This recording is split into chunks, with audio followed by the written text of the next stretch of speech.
హృదయపూర్వక నమస్కారం తెలియజేసుకుంటాను. డిసెంబర్ 26 నాటికి 30 సంవత్సరాలు అవుతుంది రంగా గారి కొడుకు 10 సంవత్సరాల వయసులో తండ్రిని కోల్పోయారు. కానీ 30 సంవత్సరాల నాయకుడు కోల్పోయారు. ఇవాళకి ప్రతి జిల్లాలో ఆయన పేరు మీద కార్యక్రమాలు చేస్తున్నారని చెప్పంటే ఆయన అభిమానులందరికీ పేరు పేరున ధన్యవాదాలు తెలియజేస్తా ఉన్నాను. ఈ వేదిక ఏర్పాటు చేయడానికి ముఖ్య కారణం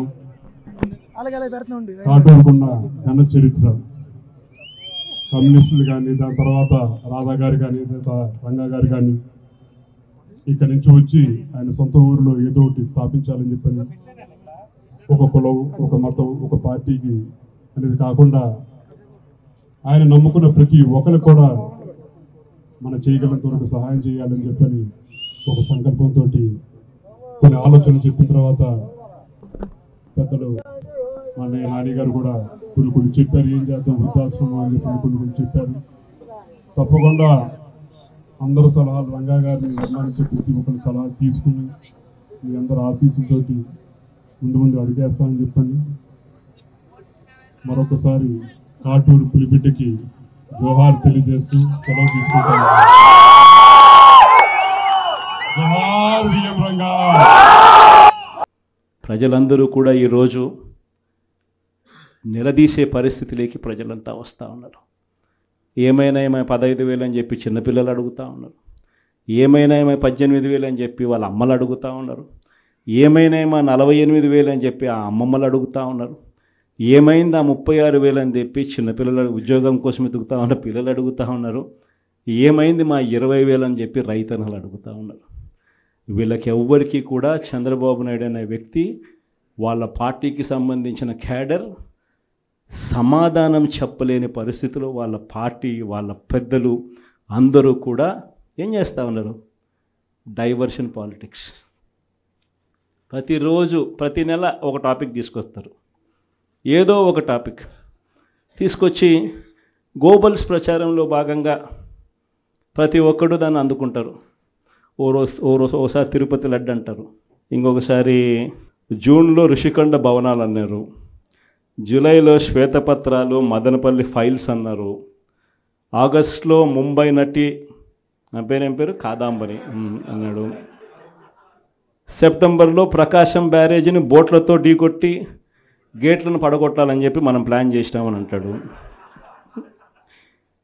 అక్టోబర్లో సరే ఇంకా ఎట్టాగ మీరు అంతా చూశారు, నా కుటుంబాన్ని తీసుకొచ్చినాడు. నవంబర్కి వచ్చేసరికి బడ్జెట్పై దృష్టి మళ్లించడానికి 14 లక్షల కోట్ల అప్పులు అని చెప్పి, డిసెంబర్లోకి వచ్చేసరికి ఇప్పుడు కొత్తగా మీరు అంతా మనం చూస్తూ ఉన్నాం రేషన్ బియ్యం అంటానండి. ఇప్పుడు కొత్తగా కనిపిస్తూ ఉందా రేషన్ బియ్యం అని చెప్పి. ఇప్పుడు నాకు నిజంగా ఆశ్చర్యం అనిపిస్తుంది ఆ రేషన్ బియ్యం కథలీలు చెప్తా ఉన్నప్పుడు. ప్రభుత్వంలో ఎవరున్నారు అని, ప్రభుత్వంలో మనం ఉన్నామా, ప్రభుత్వంలో వాళ్ళు ఉన్నారా అని నాకు అర్థం కాల. 7 నెలలు అయిపోయింది, దాదాపుగా 6.5 నెల అయిపోయింది వాళ్ళ ప్రభుత్వం వచ్చి. 6.5 నెల 7 నెలలు అవుతూ ఉంది వాళ్ళ ప్రభుత్వం వచ్చింది. ఎమ్మెల్యేలు వాళ్ళు, మంత్రులు వాళ్ళు, కలెక్టర్లు వాళ్ళు, జాయింట్ కలెక్టర్లు వాళ్ళు, పోలీసులు వాళ్ళు, ఎంఆర్ఓలు వాళ్ళ అధికారులే, చెక్ పోస్టులు వాళ్ళవి, అన్నీ వాళ్ళవే. ఇవన్నీ దాటుకొని మళ్ళీ పోర్టుకు వచ్చింతే పోర్టులో కస్టమ్స్ అధికారులు, పోర్టులో సిఐఎస్ఎఫ్ పోలీసులు, ఇవన్నీ కూడా వీళ్ళు పొత్తులో ఉన్న కేంద్ర ప్రభుత్వం మనుషులు. మరి ఇవన్నీ దాటుకొని ఏదైనా మెటీరియల్ బోటులోకి పోగలుగుతుందా? ఆశ్చర్యం ఏమిటంటే ఈయన పోయిన బోటు పక్క బోటే ఫైనాన్స్ మినిస్టర్, ప్రస్తుత ఫైనాన్స్ మినిస్టర్ పయ్యావుల కేశవ్, వాళ్ళ సొంత వియ్యంకుడిది శ్రీనివాసరావు గారిని సొంత వియ్యంకుడిది పట్టాభి రైస్ ఎక్స్పోర్ట్స్. ఆయన ఎక్స్పోర్ట్ చేస్తున్నాడు పక్కన, అదే పోర్ట్లోనే పక్కన. అడిగిపోడు దీంట్లోకి వచ్చి మాట్లాడతాడు. నాకు ఆశ్చర్యం అనిపించింది, అసలు ఏందిరా నాయన ఇది, ఎవరు ప్రభుత్వంలో ఉన్నాము, ఎవడు చేస్తూ ఉన్నాడు అని చెప్పి. వైఎస్ఆర్సీపీలో మన కార్యకర్తలు మనోళ్ళందరూ వ్యవస్థీకృత నేరాలంట. అసలు వ్యవస్థీకృత నేరాలు చేస్తూ ఉండేది ఎవరు? చేస్తూ ఉండేది వాళ్ళు, చేసింది వాళ్ళు, మన మీద ఏళ్ళెత్తి చూపిస్తూ ఉంటారు. నిజంగా ఇవన్నీ చూసినప్పుడే అసలు ఎందుకు జరుగుతూ ఉన్నాయి ఇవన్నీ అని చెప్పి చూస్తే, రైస్ ఎక్స్పోర్ట్స్లో ఆంధ్ర రాష్ట్రం, ధాన్యం ఎక్స్పోర్ట్, బియ్యం ఎక్స్పోర్ట్స్లో ఆంధ్ర రాష్ట్రం నెంబర్ 1గా ఇప్పుడు నుంచి కాదు, దశాబ్దాలుగా మనమే నెంబర్ 1. తెలంగాణ నుంచి బియ్యం మన దగ్గరికే వస్తుంది, ఆంధ్ర నుంచి రైతులు పండించిన బియ్యాన్ని ఇక్కడ నుంచి ఎక్స్పోర్ట్ చేస్తారు. అది తప్పేం కాదు, ఎప్పటి నుంచో దశాబ్దాలుగా జరుగుతూ ఉంది. ఆంధ్రాలో రైస్ ఎక్స్పోర్ట్స్ నెంబర్ 1. అందులో ఈ పయ్యావుల కేశవ్ వాళ్ళ వియంకుడు, ఈ పట్టాభి రైట్ ఎక్స్పోర్ట్, ఈయన ఆంధ్రాలో నెంబర్ 1. ఇది నిజంగా ఇది కొత్త ఏం కాదు.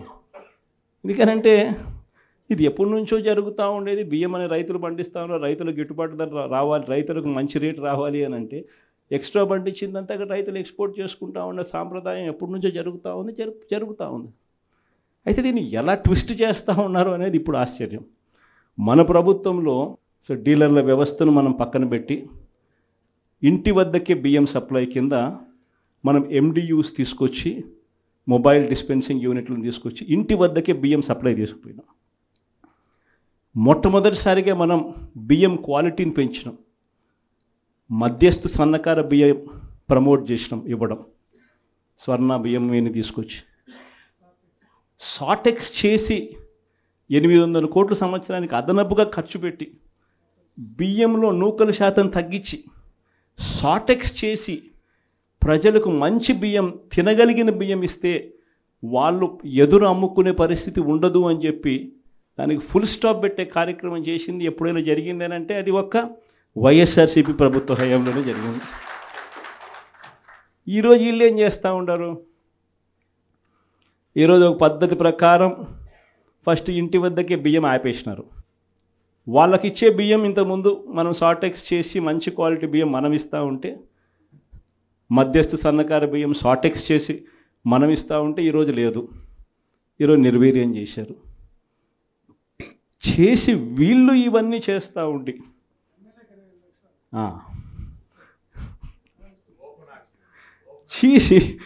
వీళ్ళు ఇవన్నీ చేస్తూ ఉండి వీళ్ళ తప్పిదాల వల్ల ప్రజలకు నాసిరకం బియ్యం సప్లై కావడం వల్ల, ప్రజలకు సరిగ్గా బియ్యం సప్లై చేయకపోవడం వల్ల ఇది రివర్స్. ప్రజల దగ్గర నుంచి ఈ డీలర్లు కొనుక్కోవడం, ఈ డీలర్ల దగ్గర నుంచి ఎమ్మెల్యేలు తీసుకోవడం, ఎమ్మెల్యేల దగ్గర నుంచి ఎక్స్పోర్ట్స్, ఇది జరుగుతూ ఉండదు. ఇప్పుడు తప్పు వీళ్ళు చేస్తూ ఉండి ఇంకొకరి మీద ఏళ్ళెత్తి చూపిస్తారు. మన హయాంలో దళారీ వ్యవస్థను పూర్తిగా తీసేసి ప్రతి రైతుకు కనీస మద్దతు ధర ఖచ్చితంగా వచ్చేట్టుగా ఆర్బీకేలే వాళ్లకు పేమెంట్ స్లిప్స్ ఇచ్చేట్టుగా మన ప్రభుత్వంలో జరిగితే, రైతుకు ఏ మిల్లుకు తాను పోవాలి అనేది పూర్తిగా పక్కన పెట్టేసి పలాని మిల్లుకే మీరు పోవాలి అనేది తీసేసి రైతుకు మిల్లర్కు సంబంధం లేకుండా చేసిన పాలన మంది. ఆర్బీకే దగ్గరనే మీకు ఎంత రేటు వస్తుంది అని చెప్పి అక్కడే స్లిప్స్ ఇచ్చే కార్యక్రమం జరిగింది, మన హయాంలో జరిగింది. ఈరోజు ఏం జరుగుతూ ఉంది? రైతులు పంట చేతికి వచ్చేసరికి ఈ క్రాప్ లేదు, ఆర్బీకే వ్యవస్థ నీరు గారిపోయింది, ఆర్బీకే దగ్గర కొనుగోలు చేసేవాడు లేడు. సో రైతులు గత్యంతరం లేక మిల్లర్ల దగ్గరికి పోవడం, మిల్లర్లు 300 రూపాయలు 400 రూపాయలు తక్కువ రేటు కొనుగోలు చేయడం, ఇది ఇప్పుడు జరుగుతూ ఉంది. అన్ని రకాలుగా సర్వనాశనం చేస్తూ ఉన్న ఈ పరిస్థితుల మధ్య, ఈ డైవర్షన్ పాలిటిక్స్ మధ్య ఈరోజు మనం పార్టీ బలోపేతంతో పాటు ప్రజల తరపున మనం నిలబడడానికి ఏ రకమైన ఉద్యమం చేయాలి, ఎలా ఉద్యమాలు చేయాలి అని చెప్పి ఆలోచన చేయడానికి మనం అంతా కూడా ఈరోజు సన్నద్ధమైనాం.